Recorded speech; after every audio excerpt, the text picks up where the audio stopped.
He hated it. Said he wanted this external.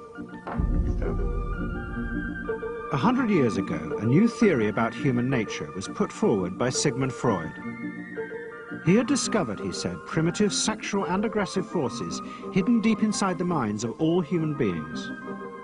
Forces which, if not controlled, led individuals and societies to chaos and destruction. This series is about how those in power have used Freud's theories to try and control the dangerous crowd in an age of mass democracy. At the heart of the story is not just Sigmund Freud, but other members of the Freud family.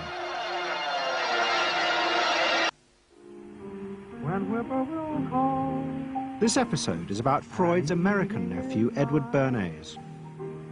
Bernays is almost completely unknown today, but his influence on the 20th century was nearly as great as his uncle's.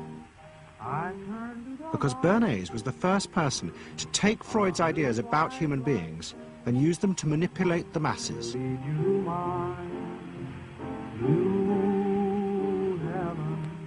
He showed American corporations for the first time how they could make people want things they didn't need by linking mass-produced goods to their unconscious desires. Out of this would come a new political idea of how to control the masses. By satisfying people's inner selfish desires, one made them happy and thus docile. It was the start of the all-consuming self, which has come to dominate our world today.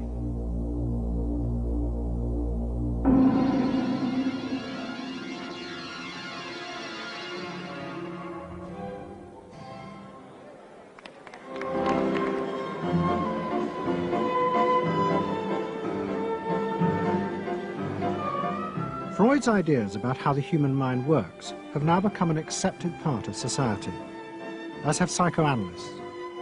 Every year, the psychotherapist's ball is held in a grand palace in Vienna. This is the psychotherapy ball. Psychotherapists come, some advanced patients come, or former patients come, and many other people, friends, but also people from the Viennese society who like to go to a nice, elegant, comfortable ball. But it was not always so. 100 years ago, Freud's ideas were hated by Viennese society. At that time, Vienna was the center of a vast empire ruling Central Europe. And to the powerful nobility of the Habsburg court, Freud's ideas were not only embarrassing, but the very idea of examining and analyzing one's inner feelings was a threat to their absolute control. You see, at that time, these people had the power. And of course, you just were not allowed to show your bloody feelings. I mean, you just couldn't.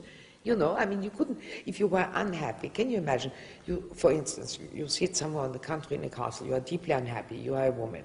You couldn't go to your maid and cry on her shoulders, or you couldn't go into the village and complain, you know, about your feelings. I mean, you couldn't, it was like selling yourself to somebody, you just couldn't, you know, because they had to respect you. Now, of course, Freud, you see, put that thought very much into question, because you see, to examine yourself, you would have to put a lot of other things into question, your society, everything what surrounds you. And that wasn't a good thing at that time. Why not? Because your self-created empire, to a certain extent, would have fallen into bits much earlier already. But what frightened the rulers of the empire even more was Freud's idea that hidden inside all human beings were dangerous instinctual drives. Freud had devised a method he called psychoanalysis. By analyzing dreams and free association, he had unearthed, he said, powerful sexual and aggressive forces which were the remnants of our animal past. Feelings we repressed because they were too dangerous. Freud devised a method for exploring a hidden part of the mind, which we nowadays call the unconscious, which is a part that is totally unknown to our consciousness, that there exists a barrier in all our minds, which prevents these hidden and unwelcome impulses of the unconscious from emerging. Good night.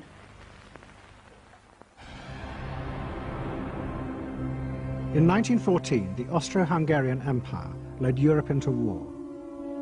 As the horror mounted, Freud saw it as terrible evidence of the truth of his findings. The saddest thing, he wrote, is that this is exactly the way we should have expected people to behave, from our knowledge of psychoanalysis. Governments had unleashed the primitive forces in human beings, and no one seemed to know how to stop them.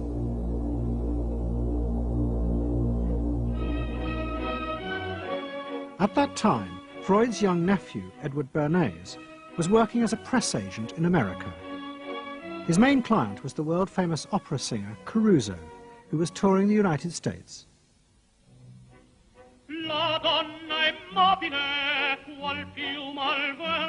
Bernays' parents had emigrated to America 20 years before, but he kept in touch with his uncle and joined him for holidays in the Alps. But Bernays was now about to return to Europe for a very different reason. On the night that Caruso opened in Toledo, Ohio, America announced it was entering the war against Germany and Austria. As a part of the war effort, the US government set up a Committee on Public Information, and Bernays was employed to promote America's war aims in the press. The President, Woodrow Wilson, had announced that the United States would fight not to restore the old empires, but to bring democracy to all of Europe. And Bernays proved extremely skillful in promoting this idea, both at home and abroad. And at the end of the war, he was asked to accompany the President to the Paris Peace Conference. Then, to my surprise, they asked me to go over with Woodrow Wilson to the peace conference. And at the age of 26, I was in Paris for the entire time of the peace conference that was held in the suburb of Paris, and we worked to make the world safe for democracy. That was a big slogan.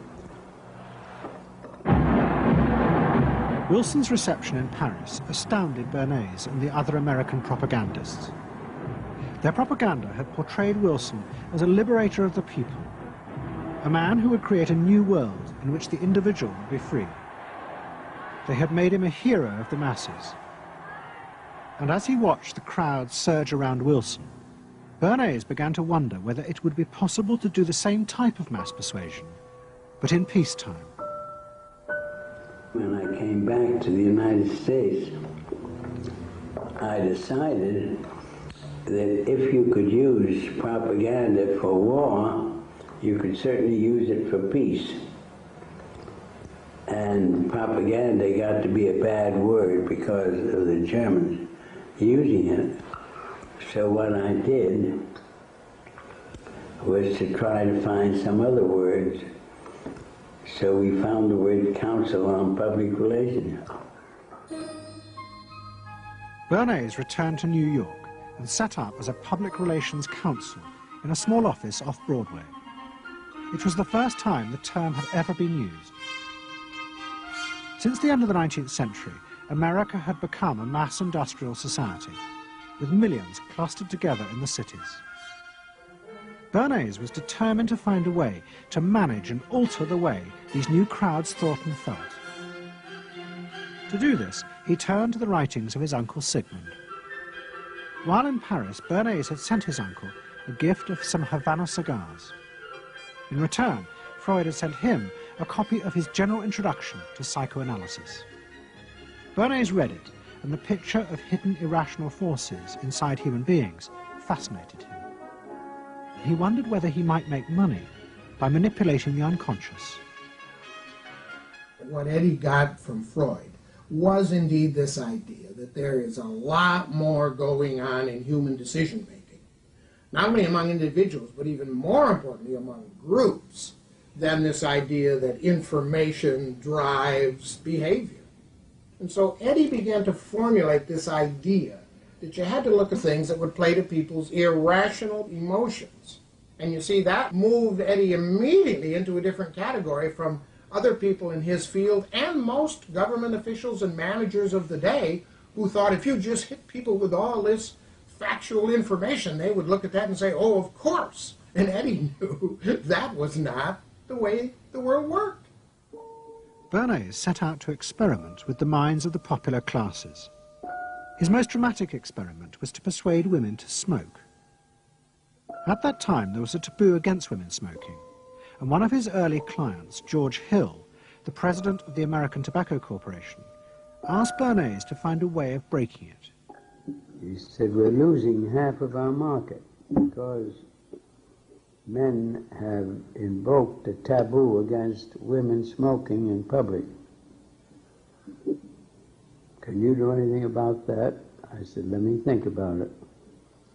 And then I said, have I your permission to see a psychoanalyst to find out what cigarettes mean to women? He said, what'll it cost? So I called up Dr. Brill, A.A. Brill, who was a leading psychoanalyst in New York at that time. How come you didn't call your uncle? Why didn't you call your uncle? Because he was in Vienna. A.A. Brill was one of the first psychoanalysts in America, and for a large fee he told Bernays that cigarettes were a symbol of the penis and of male sexual power. He told Bernays that if he could find a way to connect cigarettes with the idea of challenging male power, then women would smoke, because then they would have their own penises. Every year, New York held an Easter Day parade to which thousands came, and Bernays decided to stage an event there. He persuaded a group of rich debutantes to hide cigarettes under their clothes. Then they should join the parade, and at a given signal from him, they were to light up the cigarettes dramatically. Bernays then informed the press that he had heard that a group of suffragettes were preparing to protest by lighting up what they called torches of freedom. He knew this would be an outcry, and he knew that all of the photographers would be there to capture this moment. And so he was ready with a phrase which was torches of freedom. And so here you have a symbol, women, young women, debutantes, smoking a cigarette in public with a phrase that means anybody who believes in this kind of equality pretty much has to support them in the ensuing debate about this, because torches of freedom. I mean, what's on all American coins? It's liberty. She's holding up the torch, you see? And so all of this is there together. There's emotion, there's memory, there's a rational phrase, even though it's using a lot of emotional elements. It's a phrase that works in a rational sense. All of this is together. And so the next day, this was not just in all of the New York papers, it was across the United States and around the world. And from that point forward, the sale of cigarettes to women began to rise. He had made them socially acceptable with a single symbolic act. What Bernays had created was the idea that if a woman smoked, it made her more powerful and independent, an idea that still persists today. Embrace me, my sweet embrace. It made him realize that it was possible to persuade people to behave irrationally if you link products to their emotional desires and feelings. The idea that smoking actually made women freer was completely irrational, but it made them feel more independent. It meant that irrelevant objects could become powerful emotional symbols of how you wanted to be seen by others. Eddie Bernays saw the way to sell product was not to sell it to your intellect, that you ought to buy an automobile, but that you will feel better about it if you have this automobile. I think he originated that idea, that they weren't just purchasing something, but they were engaging themselves emotionally or personally in the product or service. That it's not, you think you need a new piece of clothing, but you'll feel better with the piece of clothing. That was his contribution in a very real sense. We see it all over the place today, but I think he originated the idea of the emotional connect to a product or service. What Bernays was doing fascinated America's corporations.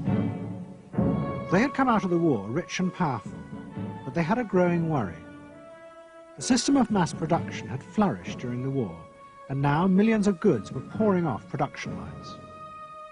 What they were frightened of was the danger of overproduction, that there would come a point when people had enough goods and would simply stop buying. Up until that point, the majority of products were still sold to the masses on the basis of need. While the rich had long been used to luxury goods, for the millions of working-class Americans, most products were still advertised as necessities. Goods like shoes, stockings, even cars were promoted in functional terms for their durability. The aim of the advertisements was simply to show people the product's practical virtues, nothing more.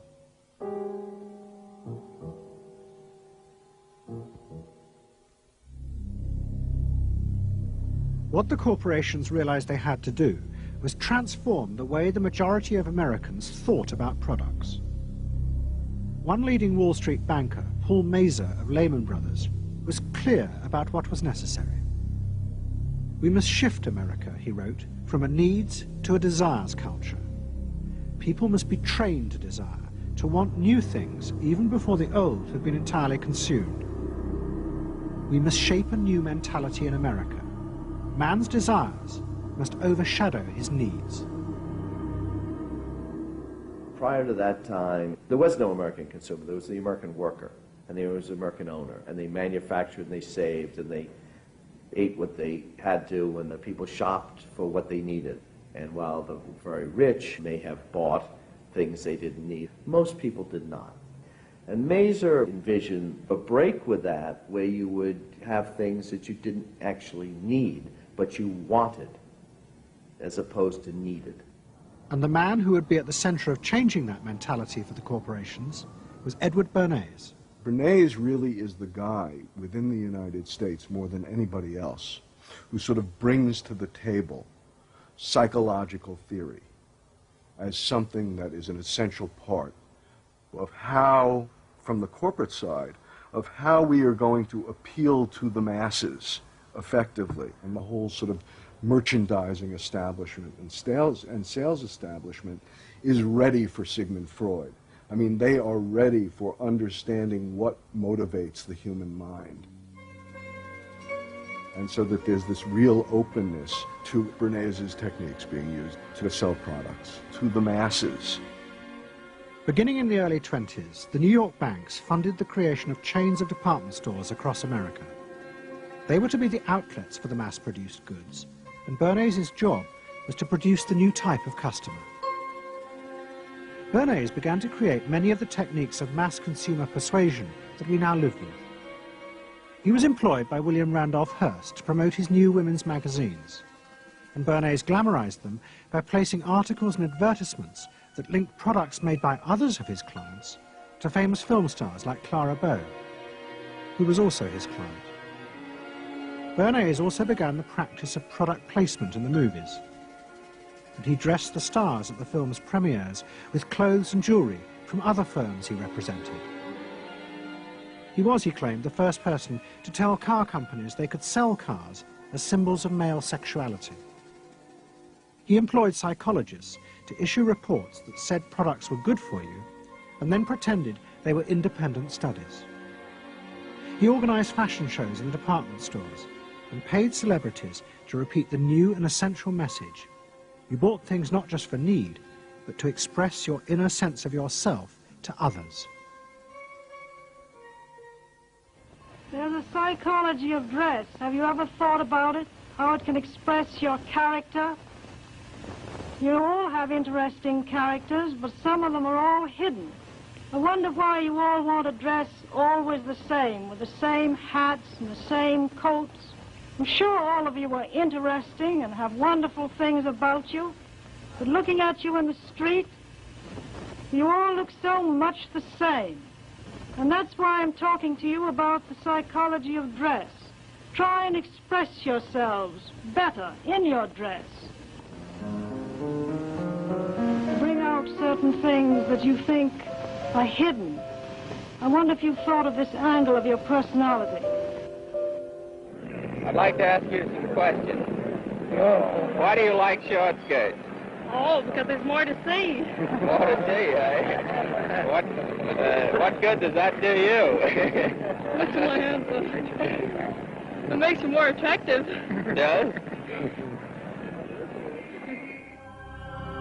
In 1927, an American journalist wrote, "A change has come over our democracy. It is called consumptionism.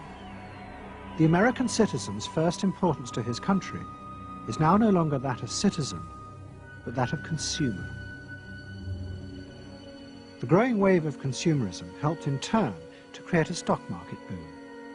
And yet again, Edward Bernays became involved, promoting the novel idea that ordinary people should buy shares, borrowing money from banks he also represented. And yet again, millions followed his advice. He was uniquely knowledgeable about how people in large numbers are going to react to products and ideas and so on. But in political terms, if he were to go out, so I can't imagine that he could get 3 people to stand and listen. Wasn't particularly articulate, was a kind of funny looking, and didn't have any sense of reaching out for people one-on-one. None at all. He didn't think about people in groups of one, thought about people in groups of thousands. So I would have nothing to do with it. Hello? Bernays soon became famous as the man who understood the mind of the crowd. And in 1924, the president contacted him. President Coolidge was a quiet, taciturn man and had become a national joke. The press portrayed him as a dull, humorless figure. Bernays' solution was to do exactly the same as he had done with products. He persuaded 34 famous film stars to visit the White House. And for the first time, politics became involved with public relations. And I lined up these 34 people, and I'd say, "What's your name?" He'd say, "Al Jolson." I'd say, "Mr. President, Al Jolson." Next day, every newspaper in the United States had a front page story. President Coolidge entertains actors at White House. And the Times had a headline which said, "President nearly laughed." And everybody was happy. But while Bernays became rich and powerful in America, in Vienna his uncle was facing disaster. Like much of Europe, Vienna was suffering an economic crisis and massive inflation, which wiped out all of Freud's savings. Facing bankruptcy, he wrote to his nephew for help. Bernays responded by arranging for Freud's works to be published for the first time in America, and began to send his uncle precious dollars, which Freud kept secretly in a foreign bank account. He was Freud's agent, if you will, to get his books published. Well, of course, once the books were being published, Eddie couldn't help himself but promote these books, see that everybody read them, make them controversial, emphasize the fact that, do you know what Freud says about sex and what he says cigarettes are a symbol of and so on and so forth? How do you suppose all those stories got out? Certainly the academics weren't spreading these around the country. Eddie Bernays was. Then, when Freud became accepted, well then, of course, to go to a client and say, "Well, Uncle Siggy," see, then that had some cachet. But notice there, first Eddie created Uncle Siggy in the U.S., made him acceptable, secondly, and thirdly, then capitalized on Uncle Siggy. Typical Bernays performance. Bernays also suggested that Freud promote himself in the United States. He proposed his uncle write an article for Cosmopolitan, a magazine that Bernays represented, entitled "A Woman's Mental Place in the Home." Freud was furious. Such an idea, he said, was unthinkable. It was vulgar, and anyway, he hated America. Freud was now becoming increasingly pessimistic about human beings. In the mid-20s, he retreated in the summers to the Alps, sometimes staying in an old hotel, the Pension Moritz in Berchtesgaden. It is now a ruin. Freud began to write about group behavior, about how easily the unconscious aggressive forces in human beings could be triggered when they were in crowds. Freud believed he had underestimated the aggressive instincts in human beings. They were far more dangerous than he had originally thought. After World War I, Freud was basically a pessimist. He felt that man is an impossible creature, a very, very sadistic and bad species, and did not believe that man can be improved. Man is a ferocious animal, the most ferocious animal that exists. They enjoy torturing and killing, and he didn't like man. The publication of Freud's works in America had an extraordinary effect on journalists and intellectuals in the 1920s. What fascinated and frightened them was the picture Freud painted of submerged, dangerous forces lurking just under the surface of modern society. Forces that could erupt easily to produce the frenzied mob which had the power to destroy even governments. It was this they believed had happened in Russia. To many, this meant that one of the guiding principles of mass democracy was wrong, the belief that human beings could be trusted to make decisions on a rational basis. The leading political writer, Walter Lippmann, argued that if human beings were in reality driven by unconscious, irrational forces, then it was necessary to rethink democracy. What was needed was a new elite who could manage what he called the bewildered herd. This would be done through psychological techniques that would control the unconscious feelings of the masses. So here you have Walter Lippmann, probably the most influential political thinker in the United States, who is essentially saying that the basic mechanism of the mass mind is unreason, is irrationality, is animality. He believes that the mob in the street, which is how he sees ordinary people, are people who are driven not by their minds but by their spinal cords. The notion of kind of animal drives, unconscious instinctual drives lurking beneath the surface of civilization. And so they started looking towards psychological science as a way of understanding the mechanisms by which the popular mind works, specifically with the goal of figuring out how to understand how to apply those mechanisms to strategies for social control. Edward Bernays was fascinated by Lippmann's arguments and also saw a way to promote himself by using them. In the 1920s, he began to write a series of books which argued that he had developed the very techniques Lippmann was calling for. By stimulating people's inner desires and then sating them with consumer products, he was creating a new way to manage the irrational force of the masses. He called it the engineering of consent. Democracy, to my father, was a wonderful concept, but I don't think he felt that all those publics out there had reliable judgment, and that they very easily might vote for the wrong man or want the wrong thing, so that they had to be guided from above. It's enlightened despotism in a sense. You appeal to their desires and their unrecognized longings, that sort of thing. That you can tap into their deepest desires or their deepest fears and use that to your own purposes. And then, in 1928, a president came to power who agreed with Bernays.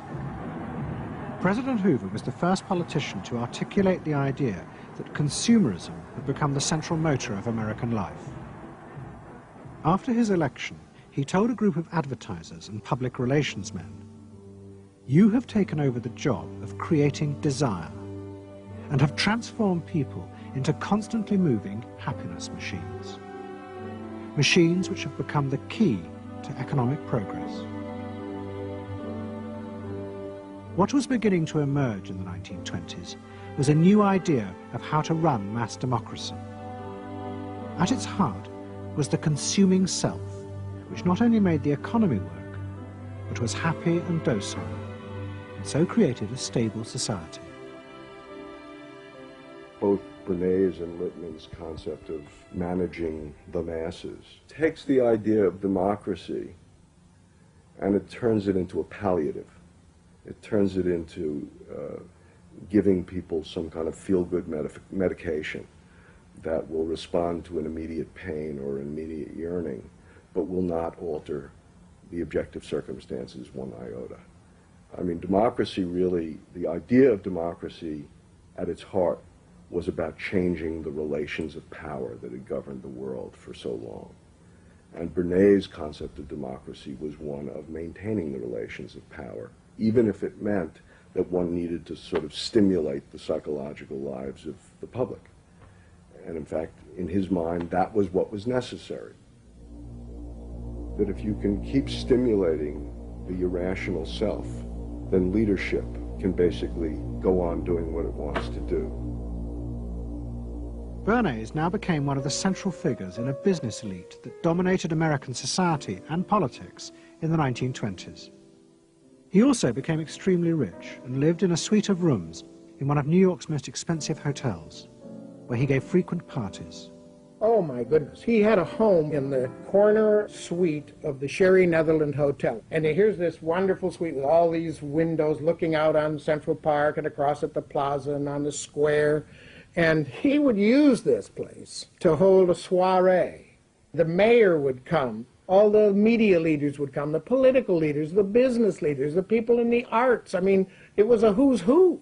People wanted to know Eddie Bernays because, you know, he himself became a sort of a famous man, a sort of a magician who could make these things happen. He knows everybody. He knows the mayor and he knows the senator, and he calls politicians on the telephone as if he did get literally a high or a bang out of doing what he did. And that's fine, but it can be a little hard on the people around you, especially when you make other people feel stupid.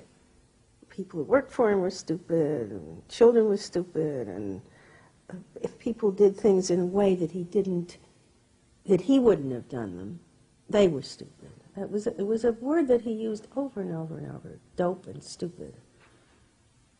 And the masses? They were stupid.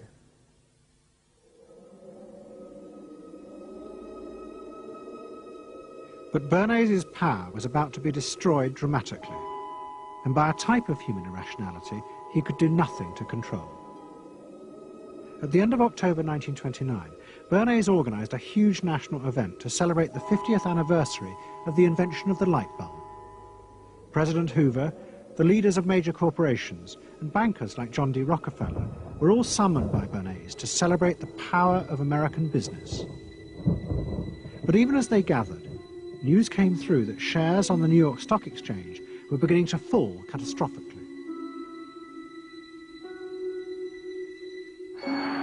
Throughout the 1920s, speculators had borrowed billions of dollars. The banks had promoted the idea that this was a new era where market crashes were a thing of the past. But they were wrong. What was about to happen was the biggest stock market crash in history. Investors had panicked and begun to sell in a blind, relentless fury that no reassurance by bankers or politicians could halt. And on the 29th of October 1929, the market collapsed.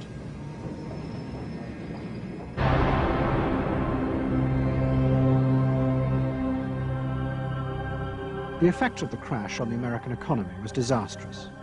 Faced with recession and unemployment, millions of American workers stopped buying goods they didn't need.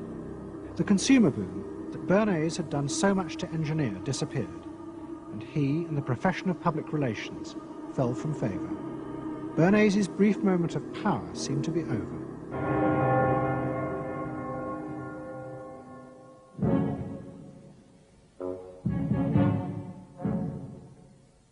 the effect of the Wall Street crash on Europe was also catastrophic. It intensified the growing economic and political crisis in the new democracies. In both Germany and Austria, there were violent street battles between the armed wings of different political parties. Against this backdrop, Freud, who was suffering from cancer of the jaw, retreated yet again to the Alps. He wrote a book called Civilization and Its Discontents. It was a powerful attack on the idea that civilization was an expression of human progress. Instead, Freud argued, civilization had actually been constructed to control the dangerous animal forces inside human beings. What was implicit in Freud's argument was that the ideal of individual freedom, which was at the heart of democracy, was impossible. Human beings could never be allowed to truly express themselves because it was too dangerous. They must always be controlled and would thus always be discontent.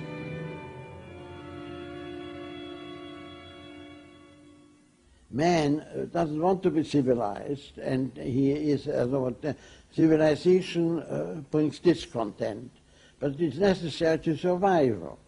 Otherwise he couldn't survive. So he must be discontent, because this would be the only way to keep him within limits. But what did Freud think about the idea of the equality of man? He didn't believe in it. We had 32 parties, and Hitler said, before those parties don't vanish, there is no Germany. That's true. You can't have 32 parties. And so they felt this one person will put an end to this comedy. Freud was not alone in his pessimism. Politicians like Adolf Hitler emerged from a growing despair in the 1920s about democracy. The Nazis were convinced that democracy was dangerous because it unleashed a selfish individualism, but didn't have the means to control it.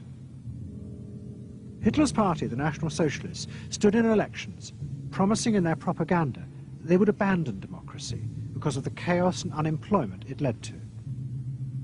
Die Parteien versprachen den Himmel auf Erden.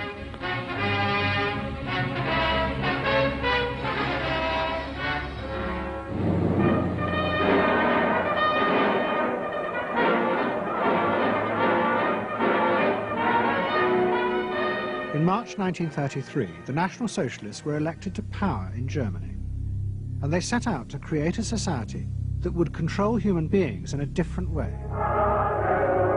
One of their first acts was to take control of business. The planning of production would in future be done by the state. The free market was too unstable, as the crash in America had proved. Workers' leisure time was also planned by the state through a new organization called Strength Through Joy. One of its mottos was service, not self.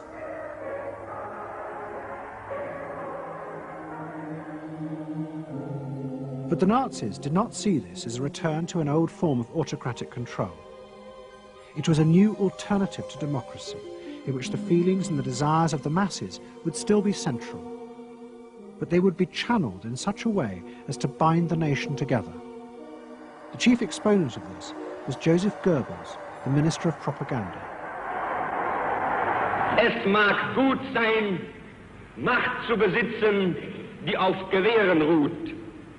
Besser aber und beglückender ist es, das Herz eines Volkes zu gewinnen und es auch zu behalten. Goebbels organized huge rallies whose function, he said, was to forge the mind of the nation into a unity of thinking, feeling and desire. One of his inspirations, he told an American journalist, was the writings of Freud's nephew, Edward Bernays. In his work on Crown Psychology, Freud had described how the frightening irrationality inside human beings could emerge in such groups. The deep, what he called libidinal forces of desire, are given up to the leader, while the aggressive instincts are unleashed on those outside the group. Freud wrote this as a warning, but the Nazis were deliberately encouraging these forces because they believed they could master and control them. Well, Freud was saying that masses are bound by libidinal forces. They love each other and delegate their ideas and their feelings to the chap on top. What are libidinal forces? What are libidinal forces? Well, forces of love. Not hate? No, hate is delegated to the others outside.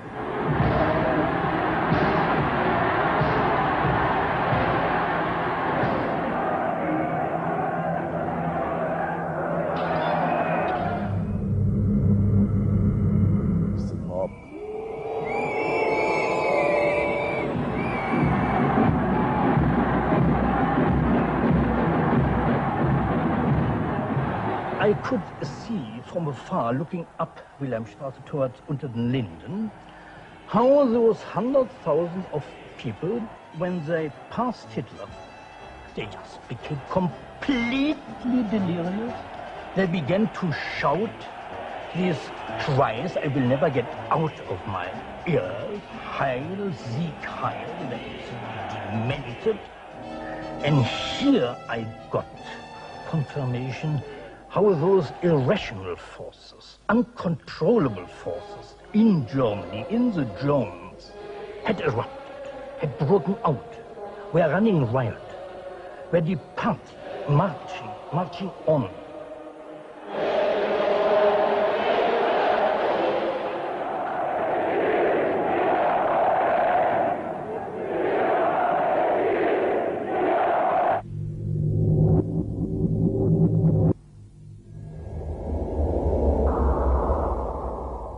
And in America too, democracy was under threat from the force of the angry mob. The effect of the stock market crash had been disastrous. There was growing violence as an angry population took out their frustration on the corporations who were seen to have caused this disaster. Then, in 1932, a new president was elected who was also going to use the power of the state to control the free market. But his aim was not to destroy democracy, but to strengthen it. And to do this, he was going to develop a new way of dealing with the masses. I am prepared, under my constitutional duty, to recommend the measures that a stricken nation in the midst of a stricken world may require. But in the event that the national emergency is still critical, I shall not evade the clear course of duty that will then confront me. I shall ask the Congress for the one remaining instrument to meet the crisis: broad executive power.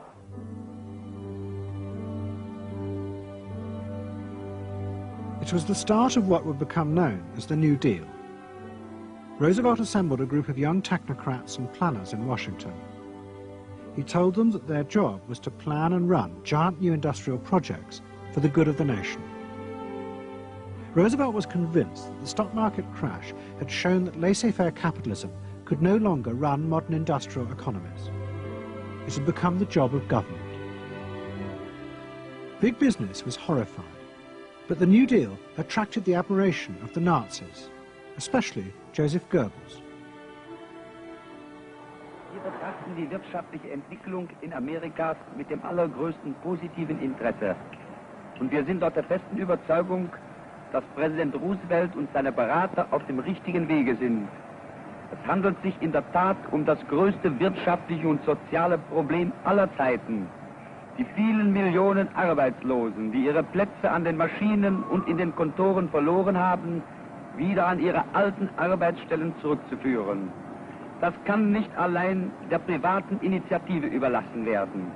Ausschlaggebend ist, dass die öffentliche Hand mit positiven Maßnahmen eingreift. But although Roosevelt, like the Nazis, was trying to organize society in a different way, unlike the Nazis, he believed that human beings were rational and could be trusted to take an active part in government. Roosevelt believed it was possible to explain his policies to ordinary Americans and take into account their opinions. To do this, he was helped by the new ideas of an American social scientist called George Gallup. favorite reading of New Deal Washington, the survey of U.S. public opinion. From offices at Princeton, New Jersey, a famed statistician, Dr. George Gallup, tells Washington from week to week what the nation is thinking.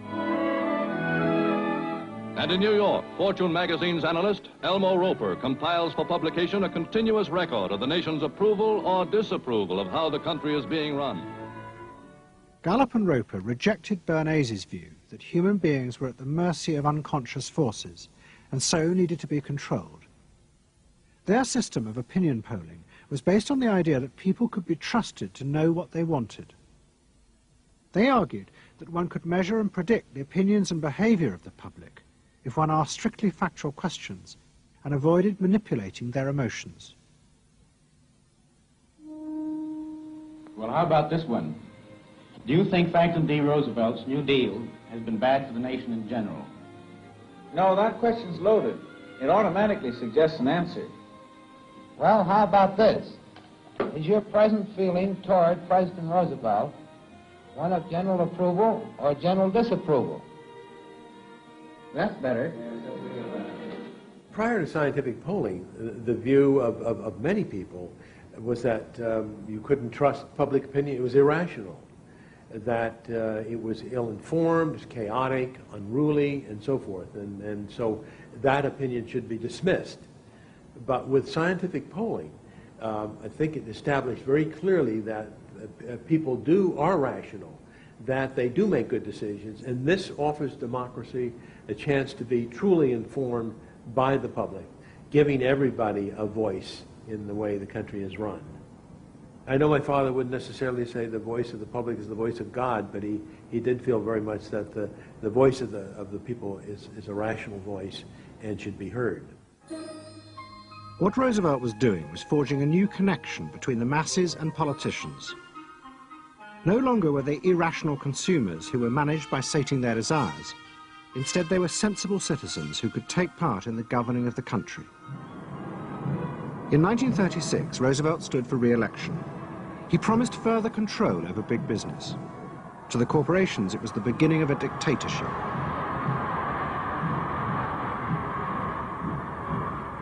Roosevelt interferes with private enterprise and is running the country into debt for generations to come. The way to get recovery is to let business alone. But Roosevelt was triumphantly re-elected.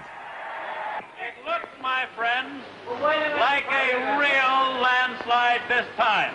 So please let me thank you again and tell you that I hope to see you all very soon and bid you an affectionate good night. Faced with this, business now decided to fight back, to regain power in America. At the heart of the battle would be Edward Bernays and the profession he had invented, public relations.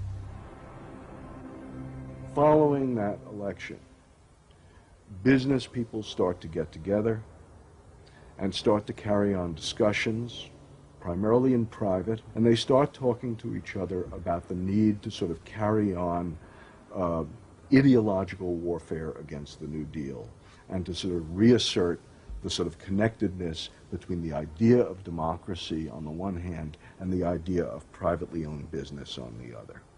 And so, under the umbrella of an organization which still exists, which is called the National Association of Manufacturers, and whose membership included all of the major corporations of the United States, a campaign is launched explicitly designed to create emotional attachments between the public and big business.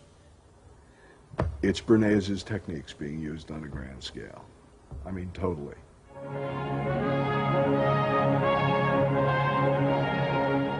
General Motors' Parade of Progress, traveling the high roads and byroads of America, bringing to millions of Americans in their own hometown the fascinating story behind modern industry, showing... The campaign set out to show dramatically that it was business, not politicians, who had created modern America. A better mode of living for all of us.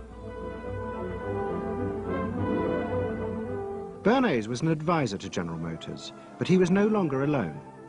The industry he had founded now flourished as hundreds of public relations advisors organized a vast campaign. They not only used advertisements and billboards, but managed to insinuate their message into the editorial pages of the newspapers. It became a bitter fight. In response to the campaign, the government made films that warned of the unscrupulous manipulation of the press by big business. And the central villain was the new figure of the public relations man. They tried to achieve their ends by working entirely behind the scenes, corrupting and deceiving the public.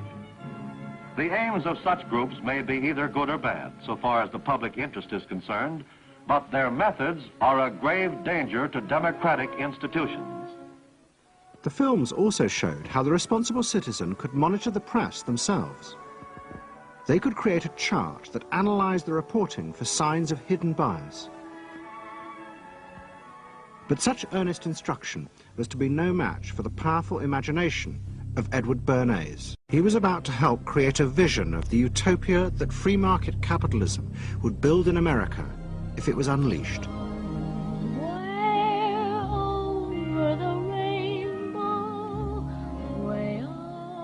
In 1939, New York hosted the World's Fair. Edward Bernays was a central advisor. He insisted that the theme be the link between democracy and American business.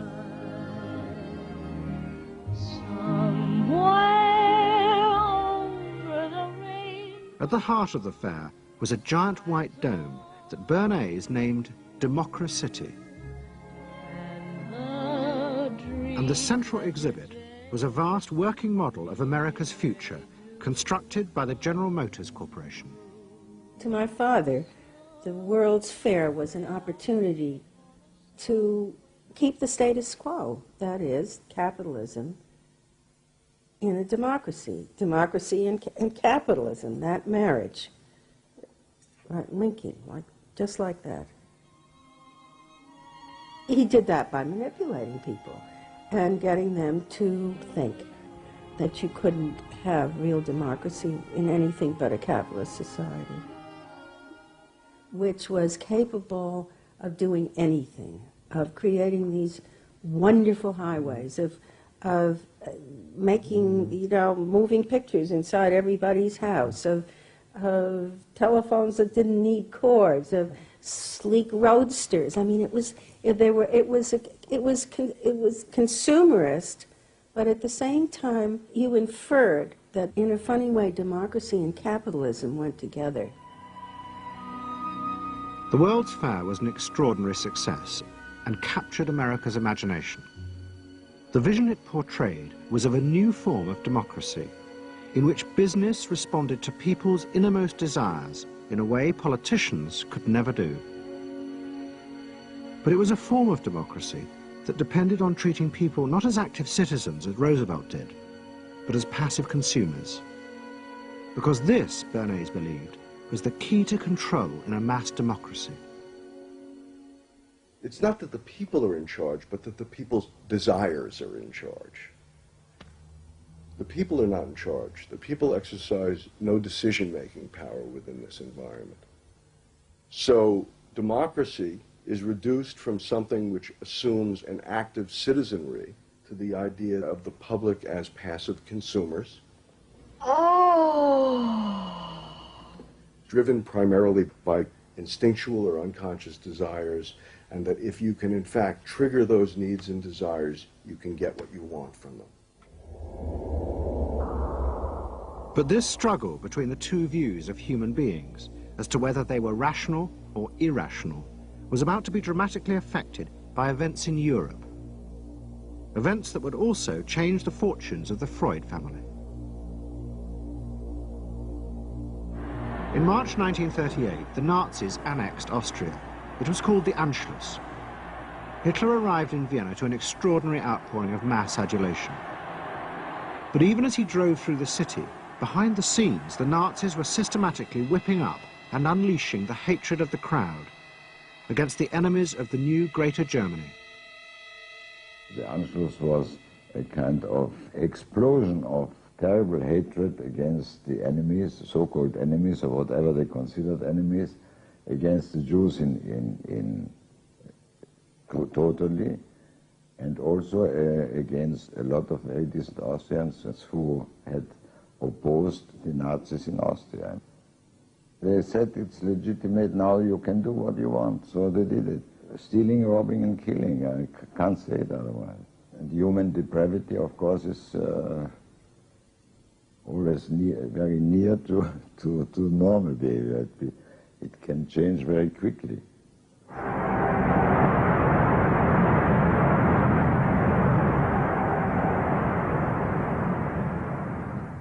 As the violence and assassinations raged in Vienna, Freud decided he had to leave.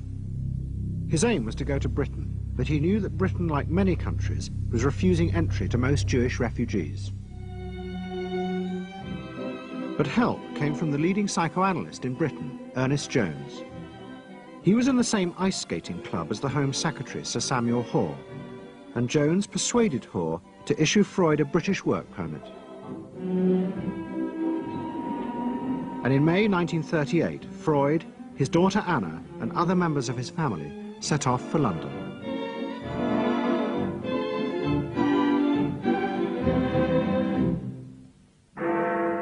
Freud arrived in London as Britain was preparing for war, and he settled with his daughter Anna in a house in Hampstead. But Freud's cancer was now far advanced, and in September 1939, just 3 weeks after the outbreak of war, he died.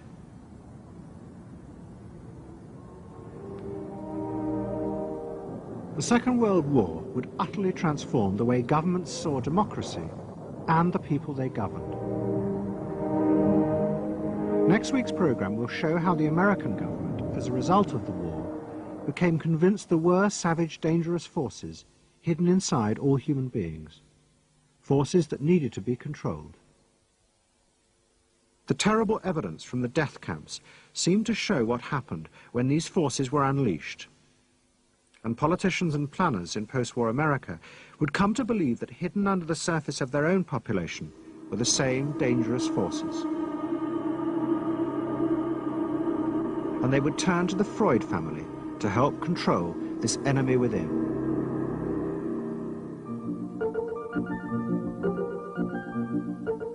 And ever adaptable, Edward Bernays would work not just for the American government, but the CIA. And Sigmund Freud's daughter, Anna, would also become powerful in the United States, because she believed that people could be taught to control the irrational forces within them. Out of this would come vast government programs to manage the inner psychological life of the masses.